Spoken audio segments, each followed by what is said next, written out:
నిరుద్యోగ లోకానికి ఈ పోరాటం మరింత బలంగా ముందుకెళ్లాలని కోరుకుంటూ నన్ను పిలిచినందుకు ప్రత్యేకంగా ధన్యవాదాలు. ఇంకా గట్టిగా వస్తుంది కదా. నేను చెప్పేది ఒకటే, రెండే విషయాలు చెప్తా. ఉద్యోగాలు ఎప్పుడు వస్తాయి అనే క్వశ్చన్ మనం వేసుకుంటే, ఎవరు అధికారంలో ఉన్నారు ఇప్పుడు? రేవంత్ రెడ్డి అధికారంలో ఉన్నాడు, కాంగ్రెస్ అధికారంలో ఉన్నది. కాంగ్రెస్ ప్రభుత్వం ఒకవేళ ఉద్యోగాలు ఇవ్వకపోతే కూలిపోతుంది అని వాళ్ళు భావించినప్పుడు, రేవంత్ రెడ్డి నా పదవి పోతుందని భావించినప్పుడు మాత్రమే ఉద్యోగాలు వస్తాయి. అంటే వాళ్ళకి రాజకీయంగా దెబ్బ తగిలే అవకాశం వచ్చినప్పుడే ఉద్యోగాలు వస్తాయి, ఇంకేదైనా వస్తుంది. సో అది జరగాలి అని అంటే ఆ దిశగా బలమైన పోరాటం రావాలి. ఇందిరా పార్క్ దగ్గర ఒక ధర్నా, ఉస్మానియా యూనివర్సిటీలో చిక్కడపల్లి లైబ్రరీలో ఒక ధర్నా, దిల్సుఖ్ నగర్లో ఒక మెరుపు ధర్నా, మళ్ళీ వారం రోజులు గ్యాపు, మళ్ళీ ఇంకొకటి. ఎవరో అన్నారు రేవంత్ రెడ్డి ఇది చూస్తాడేమో అని. వాళ్ళు ఎందుకు చూస్తారు? వాళ్ళు ఏం చూడరు. వాళ్ళు ప్రశాంతంగా ఇవి ఈవెంట్లు అనుకొని వాళ్ళు ఎంజాయ్ చేస్తున్నారు. కాబట్టి సుదీర్ఘమైన బలమైన ఒక నిర్మాణాత్మకమైన పోరాటం జరగాల్సిన అవసరం ఉన్నది. ఆ బాధ్యత కూడా మనందరి మీద ఉన్నది. రాజకీయ నాయకులు ఇవాళ తెలంగాణలో ఈ పార్టీ ఆ పార్టీ అని లేదు.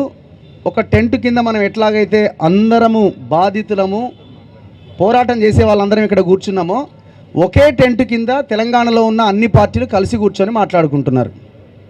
సో కాబట్టి రాజకీయ పార్టీలు మన వెనకాల ఉండాలనో, ఏదో లీడర్ సహకారం ఉంటేనే మూమెంట్ జరుగుతుందని మనం భావిస్తే ఈ పోరాటాలు ఈ రకంగానే ముందుకెళ్తాయి.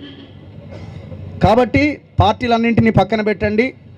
మనలో కూడా ఎవరైనా పార్టీల సహకారంతో ముందుకెళ్లే ప్రయత్నం చేసి మనల్ని వాడుకోవాలి అని చూస్తే మెడలు బట్టి అవతలికి నెట్టేయండి. సో ఆ ప్రయత్నం చేస్తేనే మనం సక్సెస్ అవుతాం. జాబ్ క్యాలెండర్ అన్నారు, మీరు చాట్ జీపీటీ ఓపెన్ చేసి కొట్టండి. Biswal committee report ఏమిచ్చింది? 191,000 ఉద్యోగాల ఖాళీలు ఉన్నాయని చెప్పింది 2020-21లో. ఇదే రేవంత్ రెడ్డి, ఇదే కాంగ్రెస్ ఆనాడు వాళ్ళ ఎలక్షన్స్లో గెలవడం కోసం బిశ్వాల్ కమిటీ రిపోర్ట్ ఏం చెప్పింది కేసీఆర్ని క్వశ్చన్ చేశారు. వాళ్ళు ఉద్యోగాలు ఇవ్వలేదు, వీళ్ళు ఇస్తారేమో అని చెప్పి అందరూ కాంగ్రెస్ని గెలిపించారు. మరి ఆ కమిటీ రిపోర్ట్ ఏమైంది? అడగాల్సిన మేధావులు ఏమైపోయారు?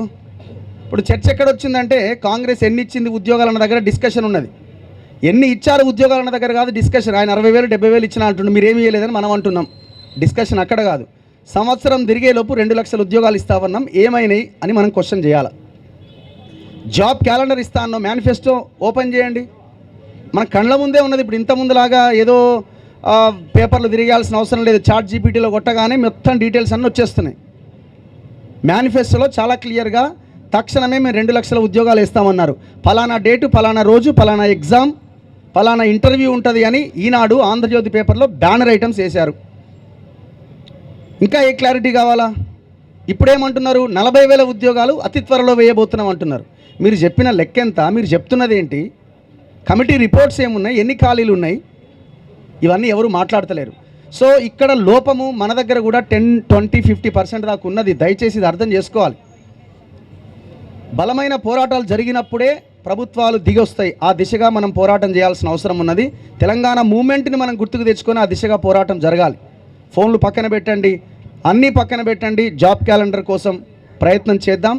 మా వంతుగా మీడియా నుంచి ఖచ్చితంగా బాధ్యతతో మీ పక్షాన నిలబడి ఫైట్ చేయడానికి మేము సిద్ధంగా ఉన్నాం. సో అందుకే ఏ పార్టీ అధికారంలోకి వచ్చినా ఇట్లనే ఉంటుంది. మనం ఏం కొత్తగా చెప్పాల్సిన అవసరం లేదు. ఈయన పోతే ఇంకొక ఆయన వస్తాడు. సో కాబట్టి మనం ఆలోచించాల్సింది ఏంటి? ఎంతకాలం ఈ కొట్లాట? ఆయన పోయిండు, ఈయన వచ్చిండు, ఈయన పోతాడు, ఇంకొక ఆయన వస్తాడు. లేదు ఈయన పోతే పాత ఆయనే మళ్ళీ వస్తాడు. ఎవరో ఒకరు వస్తారు, ఎవరూ ఏమీ చేయరు. సో కాబట్టి ఒక ఆల్టర్నేట్ వచ్చేంత వరకు, మన ప్రభుత్వాలు వచ్చేంత వరకు మన పరిస్థితి ఇట్లనే ఉంటుంది. సో ఆ ప్రయత్నాలు జరిగితేనే మనం అడుగు ముందుకేయడానికి అవకాశం ఉంటుంది. అంతవరదాకా మనం ఇట్లా కొట్లాడుతూనే ఉండాలి. ఈ కొట్లాడే క్రమంలో కూడా నిజాయితీతో, నిబద్ధతతో, ప్రణాళికాబద్ధంగా మనం పోరాటం చేయాల్సిన అవసరం ఉంది. ఆ దిశగా పోరాటాలు జరుగుతాయి. ఇది తెలంగాణ. రేవంత్ రెడ్డి అయినా ఇంకొక ఆయన అయినా నిరుద్యోగుల డిమాండ్లకి తలంచాల్సిందే. ఖచ్చితంగా ఉద్యోగాలు వచ్చే వరకు ఈ ఫైట్ని మనం కొనసాగిద్దాం. ధన్యవాదాలు. Thank you. ఇదే ఇంద్ర పార్కులో మాకు ఉద్యోగాలు కావాలి అని ధర్నాలు చేసినాము. మాకు ఉద్యోగాలు కావాలి అని చెప్పేసి ధర్నా చేసినాము. మళ్ళీ తెలంగాణ వచ్చిన తర్వాత కూడా మనల్ని చాలామంది సమైక్యాంధ్రవాదులు ఎక్కిరించేటోళ్ళు. మీకు తెలంగాణ ఇస్తే ఎట్లా పరిపాలించుకుంటారు, మీరు ఉద్యోగాలు లేవంటున్నారు కదా, మేము ఉద్యోగాలలో మోసం చేసినామంటున్నాం కదా, మీరు ఎట్లా పరిపాలించుకుంటారు అని చెప్పేసి ఎక్కిరించేటోళ్ళు. ఆ ఎక్కిరింపులన్నీ కూడా ఇప్పుడు నిజమయ్యేటటువంటి పరిస్థితి ఉన్నది. తెలంగాణ తెచ్చుకున్నది, తెలంగాణ అమరులు వాళ్ళ ప్రాణాలను త్యాగం చేసినంత కూడా నియామకాలలో మనకు అన్యాయం జరుగుతుంది. మా ఉద్యోగాలు మాకు కావాలి అని చెప్పేసి ఎంతోమంది మీలాంటి నిరుద్యోగులు ఆత్మహత్యలు చేసుకున్నారు తెలంగాణ కోసం, కేవలం తెలంగాణ కోసం. సిరిపురం యాదయ్య ఎన్సీసీ గేట్ కాడ చచ్చిపోతూ కూడా కాలుతూ కూడా నీ పేరేందంటే జై తెలంగాణ, నువ్వు ఎందుకు చచ్చిపోతున్నావు అంటే జై తెలంగాణ, అరే నువ్వు ఎందుకు పెట్రోల్ పోసుకున్నావు అంటే జై తెలంగాణ. ఇట్లా చనిపోయినటువంటి విద్యార్థులు ఉన్నారు తెలంగాణలో. అట్లాంటి చైతన్యం కూడా తెలంగాణలో ఉన్నది. కొట్లాడి తెలంగాణ సంపాదించుకున్నాం మనం.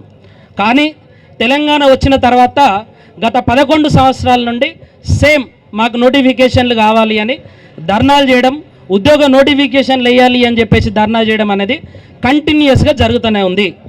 దీనికి ప్రభుత్వం నుండి వచ్చేటటువంటి సమాధానం ఏంటి అని అంటే అబద్ధాలు, మోసపూరితమైనటువంటి ప్రకటనలు.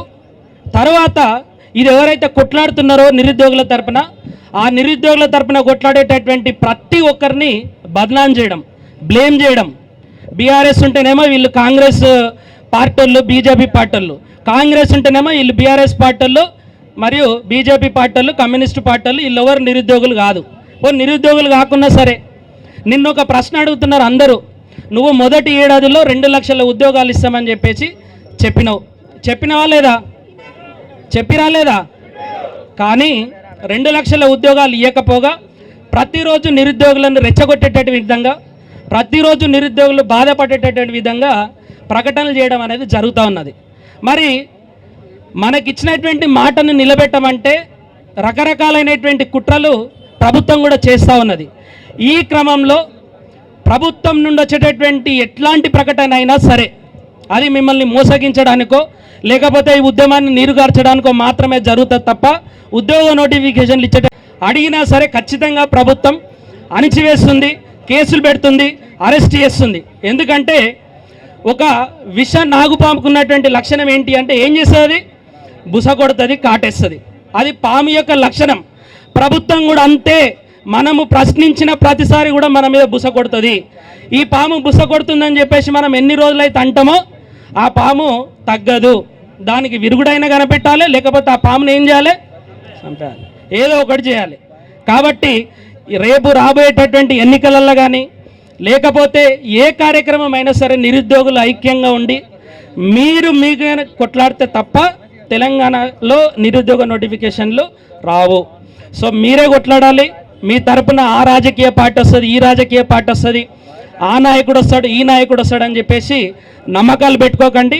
ఒకవేళ మీ తరపున వచ్చేటటువంటి వాళ్ళు ఎవరైనా ఉంటే ఇక్కడ స్టేజ్ మీద కూర్చున్న వాళ్ళు, ఇంకొంతమంది స్టేజ్కి అవతలు ఉన్నటువంటి సిన్సియర్గా ఉండేటటువంటి నాయకులు మాత్రమే వస్తారు తప్ప ఇంకెవరు కూడా నిరుద్యోగుల తరపున రారు. మీ ఓటు కావాలంటే వస్తారు, లేదా మీరు భయపట్టిస్తే వస్తారు తప్ప ఇంకా దేనికి కూడా రారు. కాబట్టి ప్రభుత్వం చేసేటటువంటి పని ప్రభుత్వం చేస్తుంది, మనల్ని అణచివేసేటటువంటి పని వాళ్ళు చేస్తూనే ఉంటారు. మనం మాత్రం ఉద్యోగ నోటిఫికేషన్ల కోసం కొట్లాడితేనే నోటిఫికేషన్లు వస్తాయి, వాళ్ళని భయపెట్టిస్తేనే నోటిఫికేషన్లు వస్తాయి, లేకపోతే నోటిఫికేషన్లు వచ్చేటటువంటి ప్రసక్తే లేదు.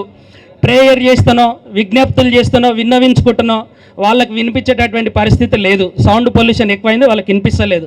కాబట్టి వాళ్ళకి వినిపించేటటువంటి విధంగా గుయ్యమంటాం కదా, సో అట్లా చెప్తేనే వినిపిస్తుంది.